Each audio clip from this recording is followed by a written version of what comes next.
Helo, croeso i'n canllaw byr i bawb sy'n fentor ar gyfer myfyrwyr sy'n ymgymryd â chymwyster addysg gychwynnol athrawon AGA mewn sefydliad yng Nghymru.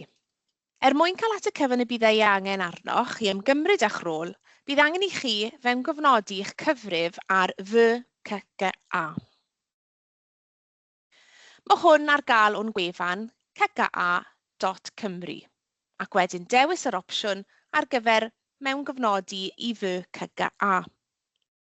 Bydd gwneud hyn yn mynd â chi i'r dudalen fewn gofnodi.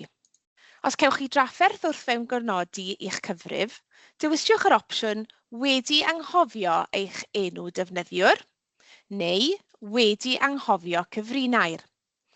A fydd yn anfon e-bost ailosod i'r cyfeiriad sydd gennym ar eich cyfer. Os cewch chi drafferthio nhw hyd ar ôl rhoi cynnig ar yr opsiynau hyn, cysylltwch â CGA dros y ffôn neu drwy e-bostio datblygiad proffesiynol @cga.cymru. Mae ein manylion cyswllt wedi eu cynnwys yn ddisgrifiad y fideo isod hefyd. Ar ôl i chi fewn gofnodi, i'ch cyfrif FCGA, bydd nifer o opsiynau ar gael i chi. I fynd at waith eich myfyriwr, dewiswch yr opsiwn ar gyfer eich pasbort dysgu proffesiynol. Cewch eich ailgyfeirio i hafan dudalen y PDP. O'r fan hyn, dewiswch y glob glas o'r bar tasgau ar y brig. Bydd hyn yn mynd â chi i Atlas, y platfform gweinyddu. O dan bennawd Mannau Gwaith, byddwch yn gallu gweld y rhaglenni y cawsoch fynediad atynt.